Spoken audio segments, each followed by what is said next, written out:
Hello, everyone. First of all, very good afternoon to all of you. This is Deepak Chandani. ઘણા લાંબા સમયના અંતરાળ પછી આજે આપણે ઓનલાઈન લેક્ચરના સેશન સ્ટાર્ટ કરવા જઈ રહ્યા છીએ. એમ તો તમારા લેક્ચર ઓનલાઈન ઘણા સમયથી લેવાતા જ હશે, પણ આ સંબંધિત મને આજે તમારું ઓનલાઈન લેક્ચર લેવાની તક મળી છે. તો બીએસસી સેમિસ્ટર 5ના દરેક વિદ્યાર્થીઓ આજથી આપણે પેપર નંબર 501 કેમેસ્ટ્રીનો કોર કમ્પલસરી 501 પેપર નંબર, જેનો યુનિટ નંબર 3, જેનું નામ છે શારણ, જેને આપણે અંગ્રેજીમાં કોરોઝન કહીએ છીએ. તો યુનિટ નંબર જે 3 છે એ મારે તમને ભણાવવાનું થાય છે.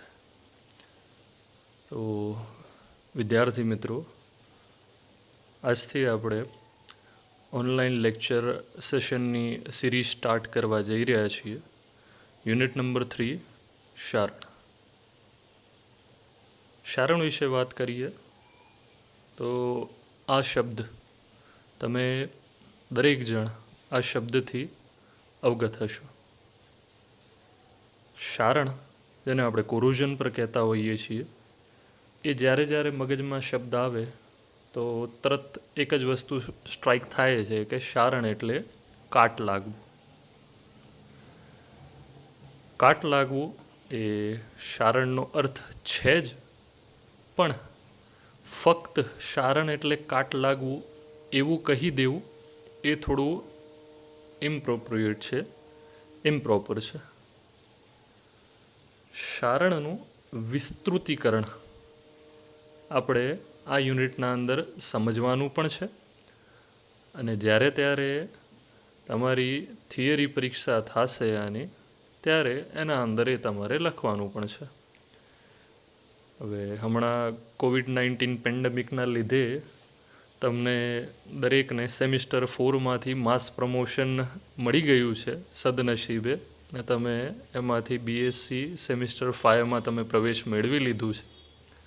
પણ બીએસસી સેમિસ્ટર 5ની યુનિવર્સિટીની પરીક્ષા ચોક્કસપણે લેવાશે જ, માટે દરેક જણે લેક્ચર નિયમિત અટેન્ડ કરવાના છે.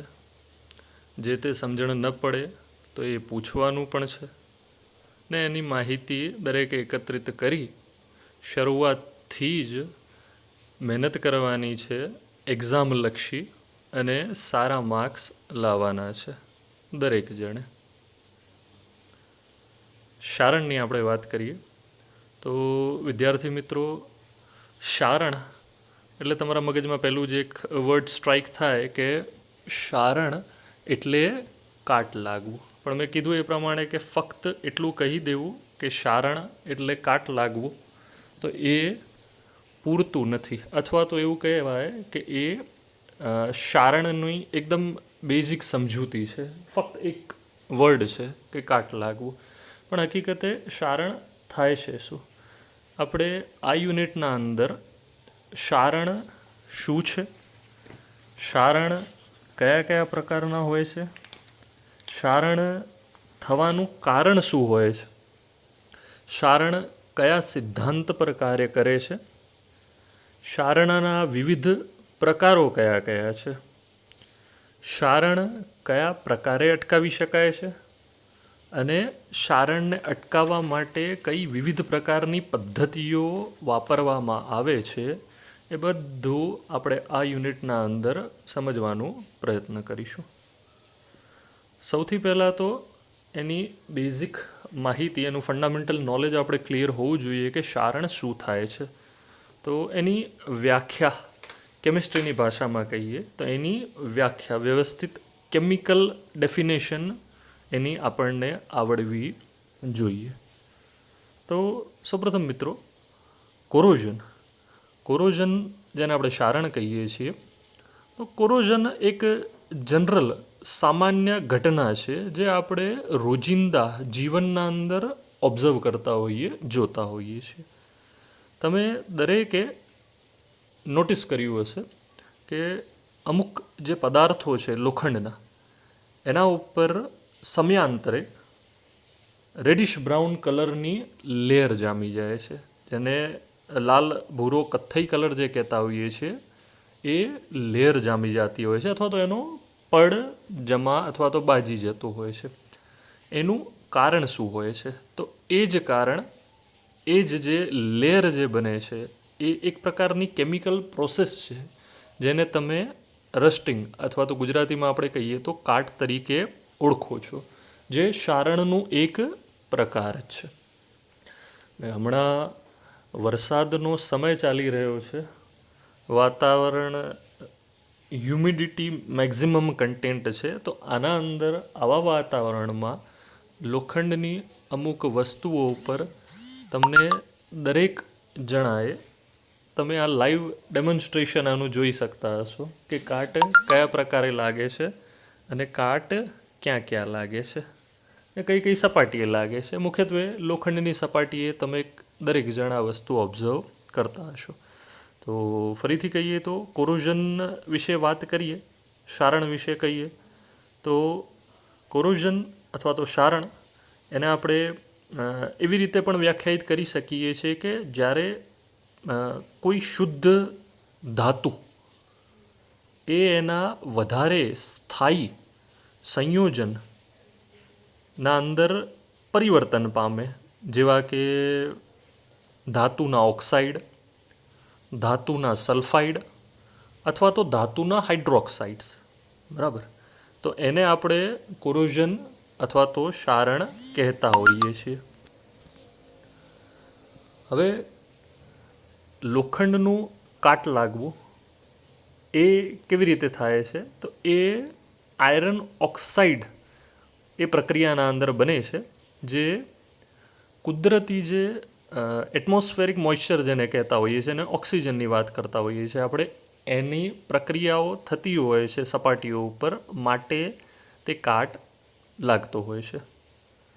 અને એમ જોવા જઈએ તો શારણ એ એક પ્રકારનું અનડિઝાયરેબલ ફિનોમિનન છે, જેને કોઈ ડિઝાયરેબલ પ્રોપર્ટીઝ આપણે એનાથી મળતી નથી અને અલ્ટિમેટલી એનાથી નુકસાન જ થાય છે. જેમ કે આપણે જોવા જઈએ તો દાખલા તરીકે લોખંડ છે એ આપણે એને કેવી રીતે જાણીએ છીએ કે લોખંડ બહુ મજબૂત હોય છે, બરાબર, એની ટેન્સાઇલ સ્ટ્રેન્થ બહુ જ સારી હોય છે, પણ જ્યારે એના ઉપર કાટ લાગતું હોય છે તો લોખંડના આ જે પદાર્થો હોય છે એ નાજુક બને છે અને ધીમે ધીમે ધીમે ધીમે ધીમે કરીને તૂટતા હોય છે. સ્ટ્રક્ચરલી જોવા જઈએ તો આ અનસાઉન્ડ હોય છે.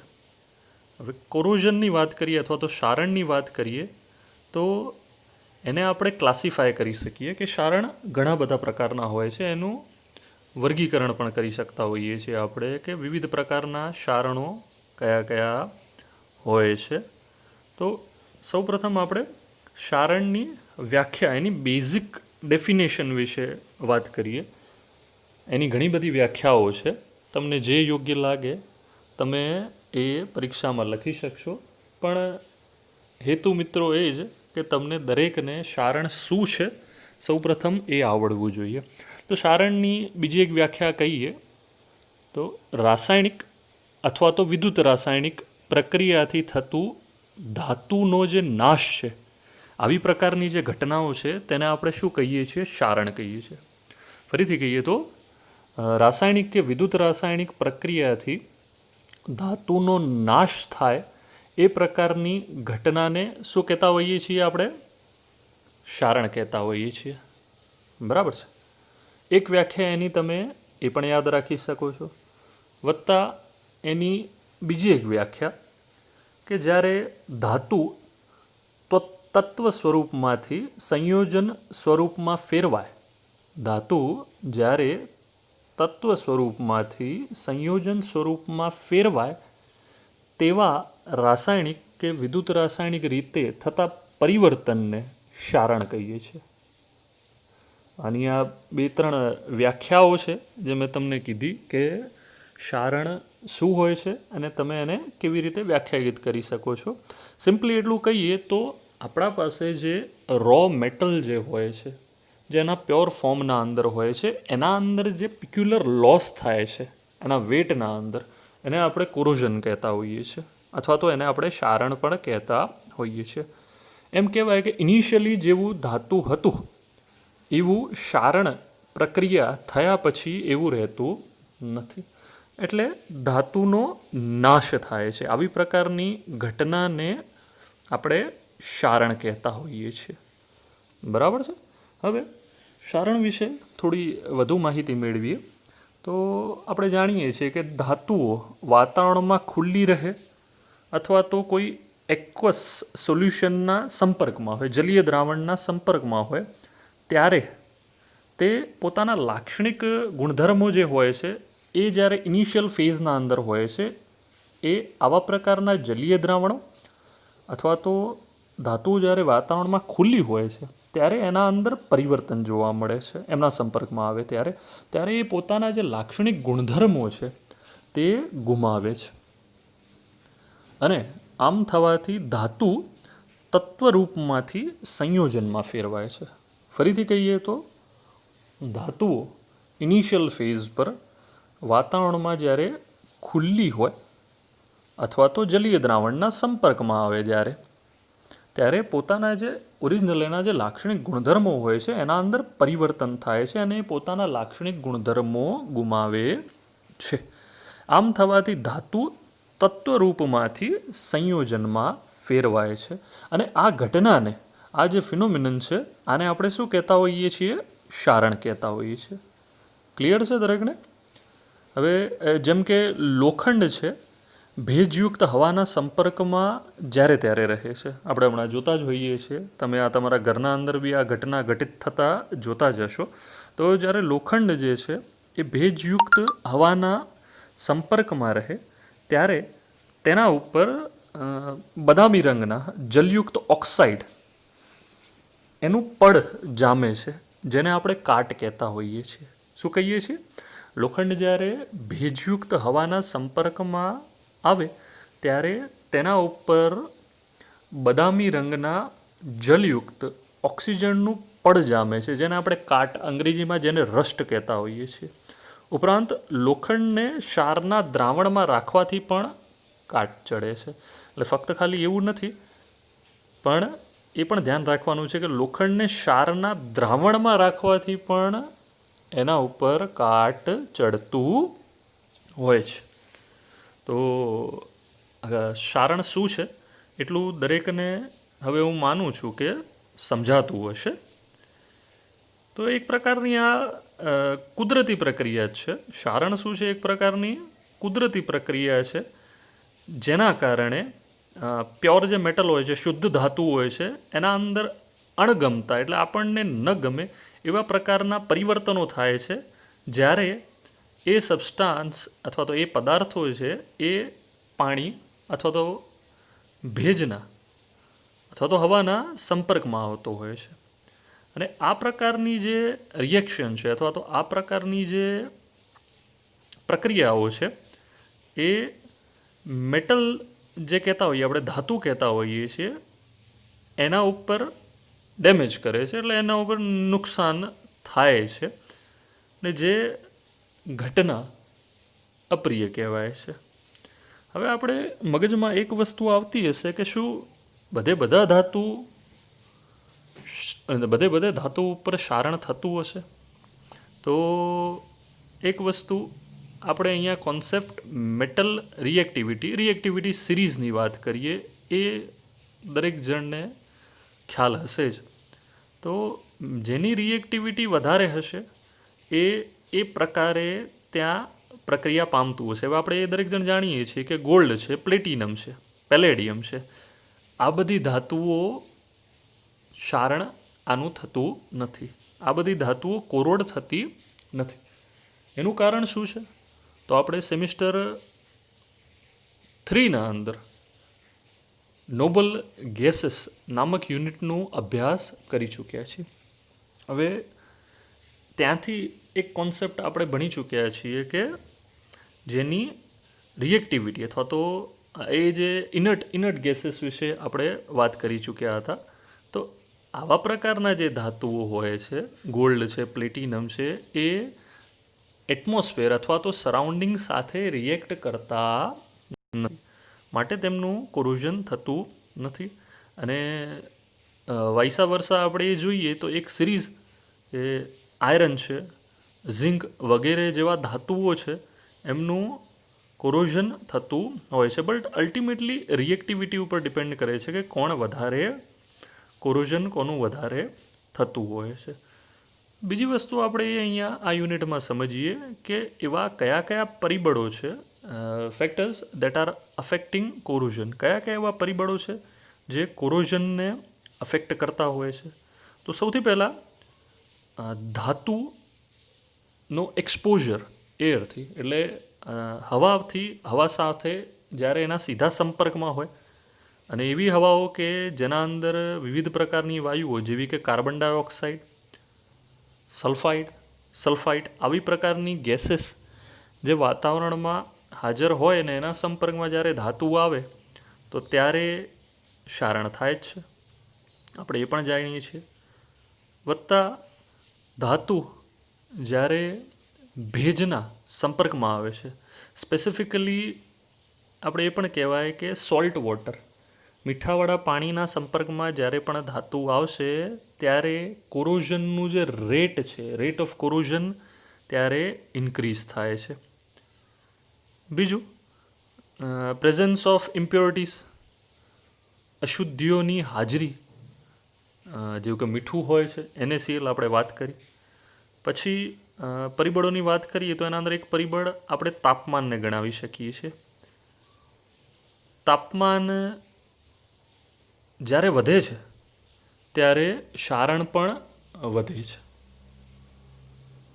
તો બીજી વસ્તુ કે જ્યારે વાતાવરણના અંદર presence of acid in atmosphere, તો એસિડની જ્યારે હાજરી હોય છે ત્યારે એ કોરોઝનની પ્રોસેસ છે એને ઇઝીલી એક્સલરેટ કરે છે, કે એટલે કોરોઝન પ્રોસેસ ઝડપી થતી હોય છે. તો મિત્રો, હવે તમને આટલું જાણ્યા પછી એટલી વ્યાખ્યામાં તો ખ્યાલ આવતું હશે કે ક્ષારણ એટલે શું છે, અને હું એવી આશા રાખું છું કે તમે સમજી શકશો કે ક્ષારણ એટલે શું છે. વધુમાં વધુ તમે યાદ ન રાખી શકો તો એટલી વ્યાખ્યા તો દરેકે યાદ રાખવાની જ કે ક્ષારણ સિમ્પલી શું છે, તો રાસાયણિક અથવા તો વિદ્યુત રાસાયણિક પ્રક્રિયા કે જેના દ્વારા ધાતુનો નાશ થાય છે. આવી પ્રકારની ઘટનાને આપણે શું કહેતા હોઈએ છીએ? દરેક જણ ધ્યાન રાખવાનું, શું કહેતા હોઈએ છીએ? ક્ષારણ કહેતા હોઈએ છીએ. તો હવે ક્ષારણના અંદર આપણે થોડુંક વધારે સમજવાનો પ્રયત્ન કરીએ કે ક્ષારણ એટલે શું થાય છે. તો જ્યારે ધાતુ તત્વોમાંથી સંયોજન બને છે. હવે આપણે સિસ્ટમ જોતા હોઈએ છીએ તો ફ્રી એનર્જી વિશે આપણે દરેક જણ જાણતા હોઈએ છીએ.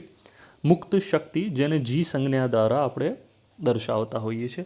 તો કોઈ પણ સાધારણ માણસની જ વાત કરીએ તો એ રિલેક્સ પોઝિશનના અંદર બેઠો છે, તો એવું આપણે ધારી શકીએ કે એના અંદર ઉર્જાનો જથ્થો, ફ્રી એનર્જી એના પાસે વધારે છે, પણ એને આપણે દોડતા કરી દઈએ તો સ્પષ્ટપણે એની ઉર્જા વપરાશે અને એની ઉર્જામાં ઘટાડો થશે.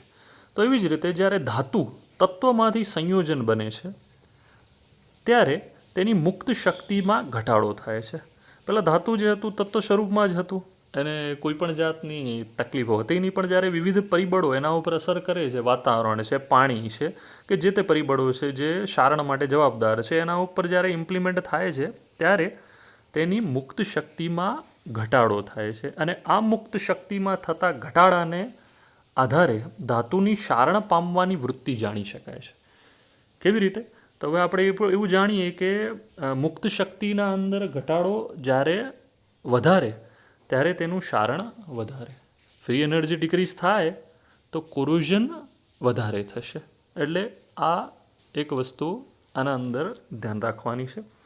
પછી આપણે બીજી વસ્તુ આગળ એ સમજીએ કે ધાતુઓ કુદરતી સંજોગોમાં જ્યારે રહેતા હોય છે ત્યારે વાતાવરણમાંની ઓક્સિજન છે, કાર્બન ડાયોક્સાઇડ છે, H2S છે વગેરે જેવા અનેક જે વાયુઓ સાથે સંયોજિત થઈ તેનું ક્ષારમાં રૂપાંતરણ થાય છે. હવે સ્પષ્ટ છે કે કુદરતના અંદર જે તે વાયુઓ છે એના અંદર ક્યાંક ને ક્યાંક ધાતુઓના અંદર રિએક્ટિવિટી હશે તો અલ્ટિમેટલી એમના સાથે રિએક્ટ કરવાનો જ છે. હવે તમે તમારા ક્લાસમાં બેસો છો, વિવિધ પ્રકારના વિદ્યાર્થીઓના સંપર્કમાં આવો છો, એમના ગુણો અવગુણો આદાન પ્રદાન તમારામાં થતા જ હશે. તો એનાથી અહીંયા કંઈ લેવા દેવા નથી, પણ આ એક કુદરતી પ્રક્રિયા છે. એક દાખલા તરીકે તમે સમજી શકો છો કે ધાતુઓ પણ રિએક્ટિવિટી ધરાવતા જ હોય છે, આપણે જાણીએ છીએ. તો એ જ્યારે કુદરતી વાતાવરણમાં રહેલી જે વિવિધ પ્રકારની વાયુઓ છે હવે એના જ્યારે સંપર્કમાં આવે તો ક્ષારણ થવાના ચાન્સીસ વધી જાય છે. હવે બીજું આપણે ધાતુ શોધન શું છે, મેટલર્જી જેને અંગ્રેજીમાં કહેતા હોઈએ છીએ. તો મેટલર્જી પ્રોસેસ શું છે, તો આપણે એ દરેક જણે મગજમાં રાખવાનું કે મેટલર્જી જે છે એ એક ક્ષારણથી ઉલટી પ્રક્રિયા છે. તો આપણે જે ક્ષારણની વ્યાખ્યા આપીએ છીએ એનાથી તદ્દન બિલકુલ ઊંધી વ્યાખ્યા મેટલર્જીની છે. તો એની શું વ્યાખ્યા આપણે આપી શકીએ, તો જે ખનિજ જે હોતા હોય છે, જે મિનરલ ઓર્સ જે કહેતા હોઈએ છીએ, ખનિજમાં ધાતુ સંયોજન સ્વરૂપે હોય છે. આપણે દરેક જણ જાણીએ છીએ ખનિજમાં ધાતુ સંયોજન સ્વરૂપે હોય છે. તેમાંથી શુદ્ધ સ્વરૂપે ધાતુ મેળવવાની પદ્ધતિને ધાતુ શોધન ક્રિયા કહે છે. ફરીથી કહીએ તો ખનિજમાં ધાતુ સંયોજનો સ્વરૂપે હોય છે, તેમાંથી શુદ્ધ સ્વરૂપે ધાતુ મેળવવાની પદ્ધતિને આપણે શું કહેતા હોઈએ છીએ, ધાતુ શોધનની ક્રિયા કહેતા હોઈએ છીએ. અને ક્ષારણ જે છે, કોરોઝન જે આપણે કહેતા હોઈએ છીએ, એ મેટલર્જી અથવા તો ધાતુ શોધનની તદ્દન બિલકુલ વાઇસ વર્સા પ્રોસેસ છે. બરાબર છે. તો આટલું આ મુદ્દો દરેક જણે ધ્યાન રાખવાનું કે મેટલર્જી એટલે ક્ષારણની ઉલટી પ્રક્રિયા અને ક્ષારણ એટલે મેટલર્જીની ઉલટી પ્રક્રિયા. બરાબર છે. હવે ખનિજમાંથી ધાતુ શુદ્ધ સ્વરૂપે મેળવાય છે તે જ ધાતુનો ક્ષારણ થતાં ખનિજમાંના સંયોજનોમાં ફેરવાય છે.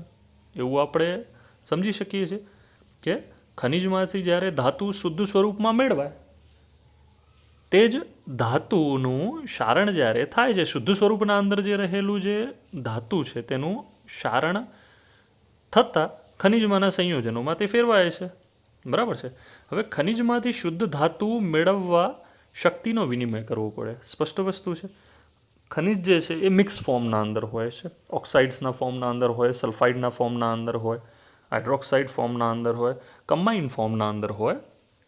એટલે કે ખનિજમાંથી જ્યારે આપણે શુદ્ધ ધાતુ મેળવવું હોય તો સ્વાભાવિક છે શક્તિ ખર્ચ કરવી પડે, એટલે શક્તિનો વપરાશ થાય છે.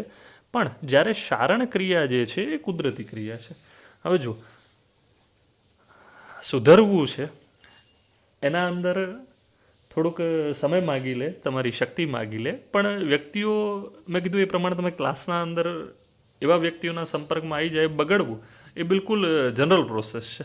બરાબર છે. એટલે ખનિજની વાત આપણે અહીંયા કરતા હોઈએ છીએ. તો ખનિજમાંથી ધાતુ જ્યારે મેળવવું પડતું હોય છે ત્યારે શક્તિનો વિનિમય કરવો પડતો હોય છે, અને જ્યારે ક્ષારણ ક્રિયા છે એ કુદરતી ક્રિયા છે, થઈ જ જતી હોય છે. ભેજના સંપર્કમાં આવે, પાણીના સંપર્કમાં આવે, વિવિધ પ્રકારના પરિબળો અસર કરે એટલે ક્ષારણ ધાતુ ઉપર થઈ જતું હોય છે.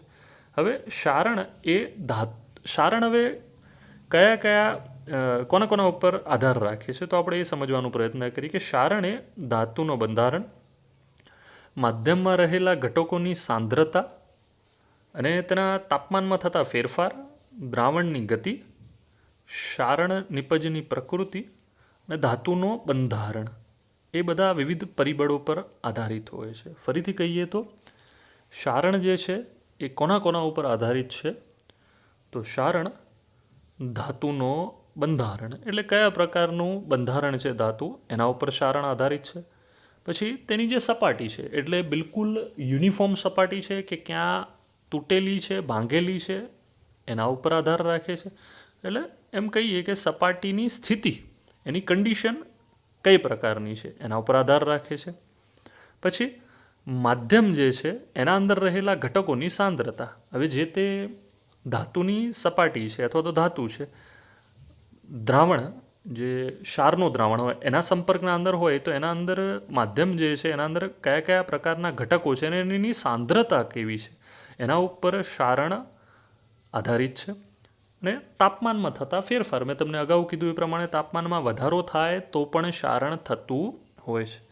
પછી દ્રાવણની ગતિ, સોલ્યુશન મોબાઈલ છે એની ગતિ કયા પ્રકારની છે એના ઉપર પણ આધારિત હોય છે. અને ક્ષારણની નિપજની પ્રકૃતિ ઉપર ક્ષારણ આધારિત હોય છે. તો વિદ્યાર્થી મિત્રો, ક્ષારણ શું છે એ દરેક જણને ખ્યાલ આવ્યું હશે કે સિમ્પલી કહીએ તો ધાતુઓ જ્યારે વાતાવરણના સંપર્કમાં આવતા હોય છે ત્યારે ક્ષારણ થતું હોય છે. અને ક્ષારણની વ્યાખ્યા કહીએ તો ધાતુ તત્વોમાંથી જ્યારે સંયોજન સ્વરૂપમાં ફેરવાય તેવા રાસાયણિક કે વિદ્યુત રાસાયણિક રીતે થતા પરિવર્તનને આપણે શું કહેતા હોઈએ છીએ? ક્ષારણ કહેતા હોઈએ છીએ. અને ક્ષારણ જે છે એ એવી ઘટના છે કે જેના અંદર રાસાયણિક અથવા તો વિદ્યુત રાસાયણિક પ્રક્રિયાથી ધાતુનો નાશ થાય છે. આ યુનિટના અંદર ક્ષારણ વિશે વિવિધ પ્રકારની ક્ષારણની પ્રક્રિયાઓ વિશે આપણે અભ્યાસ કરવાના છીએ. ખાસ ક્ષારણ કેમિકલ રિએક્શન્સ એના અંદર આપણે જોવાની છે. રસાયણ શાસ્ત્ર આપણે ભણી રહ્યા છીએ, દરેક જણ એનાથી અવગત છીએ, તો સ્વાભાવિક છે એના અંદર કેમિકલ રિએક્શન્સ આવવાની જ છે. અને આના અંદર ધ્રુવની રચના કયા પ્રકારે થાય છે, ધન ધ્રુવ છે, ઋણ ધ્રુવ છે, એના અંદર બે ધ્રુવો વચ્ચે અંતરો કયા પ્રકારના હોય છે, એટલે વિવિધ પ્રકારના જે ક્ષારણો છે એ કેવા કેવા પ્રકારના છે, કયા પ્રકારે થતા હોય છે, એ બધા વિષયનું આપણે આ યુનિટના અંદર અભ્યાસ કરવાનું રહેશે. આજનો યુનિટ ક્ષારણનું આપણે આ જે લેક્ચર સેશન છે એ અહીંયા સુધી રાખીએ છીએ. બીજી ચર્ચા આપણે આવતા સેશનના અંદર કરશું. Thank you.